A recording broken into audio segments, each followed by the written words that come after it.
Hi YouTube, this is Evie. Welcome back to my channel, and today I have another video for you all. Today I wanted to talk about something like more thought-based, something that was more like opinion-y. I have kind of been in scene recovery mode this past week from a scene I did over the weekend, so I haven't had a ton of energy to be able to put into like constructing an entire in-depth educational video. So instead today, what I'm going to be talking about is something inspired by a post I saw on FetLife, and that is submission is not a substitute for adulthood.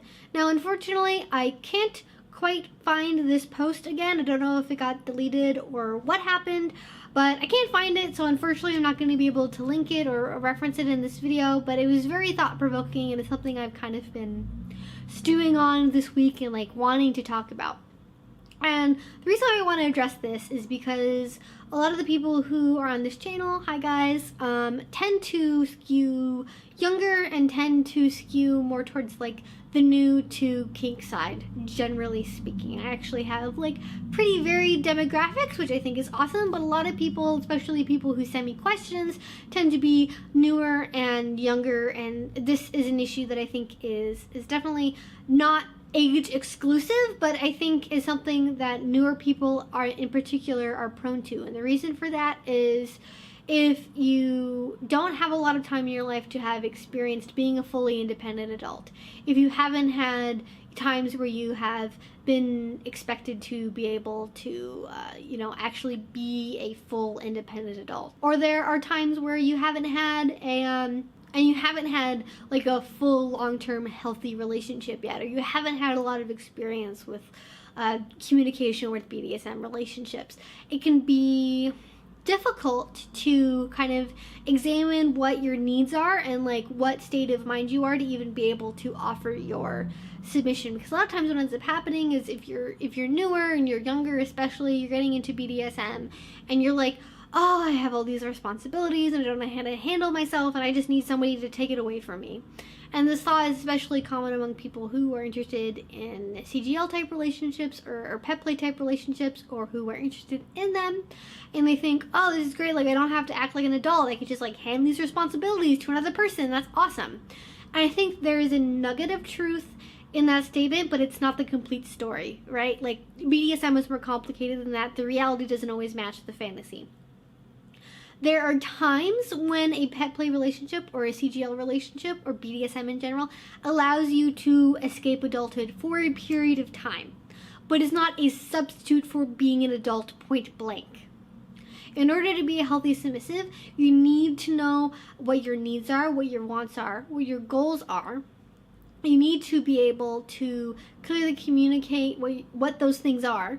You need to be able to know yourself, not just in terms of your limits and boundaries and things like that, but who are you as a person? What motivates you? What are your dreams? What are your goals?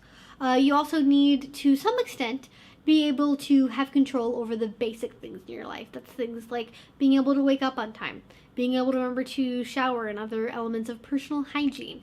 It's remembering to eat on time. It's very, very basic things. Very, very anybody who lives outside of their parents' house should be able to do to some degree. Being in a BDSM relationship is not, generally speaking, a 24/7 substitute for all of those expectations.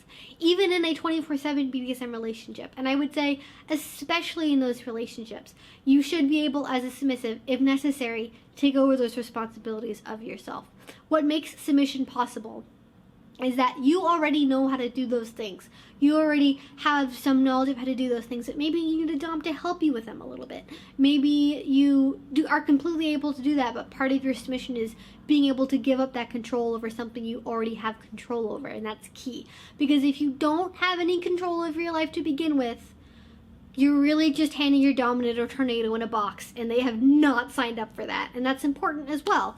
Dominants are their own people. They are not just your need fulfillment machines. They are not just somebody who's there to take control away from you and everything's great now. They have their own lives to deal with, their own families, jobs, responsibilities, taxes to file, all of that they have to deal with on their own. And a lot of times, especially if you're in a new relationship, they're not going to be able to automatically handle taking away all of these things from you and just handling your complete life and scheduling everything out for you. There are relationships where that does happen, where micromanagement is a big part of the relationship. But again, that's negotiated, and it's not because the submissive needs it to happen because they are so unable to control their lives, they need somebody to take away from them. In order to be a good submissive and avoid bad situations, you need to be able to handle, at least to some degree, the basic elements of your own life. And I know that might seem problematic to some people, but really if you don't, you're setting yourself up for really, really dangerous situations in BDSM. Because if you're desperate to find somebody to control your life for you, you're probably not going to find somebody who's a good match for you. And even if that doesn't happen, even if you find somebody that you're well matched with, if you are unable to control the basic elements of your life and you give that to another person, it'll put you in a very difficult situation if for some reason you needed to end the relationship because, well, fuck, I can't pay my rent on time. If I leave, where am I gonna live? Or I don't ever remember to be able to do the dishes or shower or brush my teeth. What would I do without this person? The more that you ingrain your life with another person, the more difficult it becomes to leave if you aren't able to handle those things on your own if they were not there. So something to keep in mind and be aware of. As well, I think it just sets up a lot of problems in the relationship if you expect to never have to act like an adult again or expect to never have responsibility again. Because again, the dominant is their own person, they have their own lives. There's going to be times where you're not going to be able to handle that completely for you and shouldn't be expected to completely handle it for you. And I know that can be hard to listen to if you're somebody who is getting into BDSM because you have a lot of things going on in your life, you really need a chance for escape. Again, I am not trying to say that you can't use BDSM as a way to escape or a way to relax or things like that. Completely can.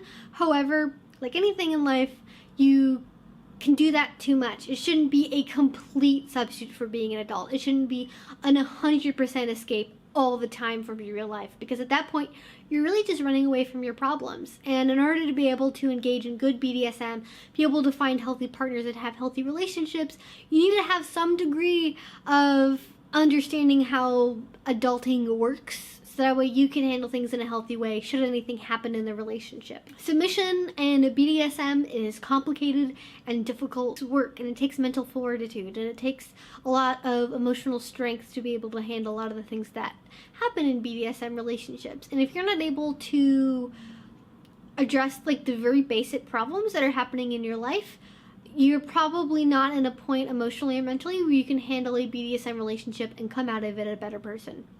And again, I know it's going to be hard for a lot of people to hear that, but being a responsible adult in BDSM is understanding times when you are not currently mentally prepared or mentally well enough or emotionally stable enough to be able to be part of this lifestyle. And that means rather than devoting the time to a BDSM relationship to be able to take those responsibilities away from you, it's time to work on your mental health, finishing your degree, finding a stable job, finding stable housing, finding ways to learn and teach yourself about the things that maybe are lacking in your life in terms of things you don't have control over, developing good habits on your own as an independent person. Whatever it is that you're having trouble with, being able to learn how to do that on your own without relying on another person to just take it away from you. So important.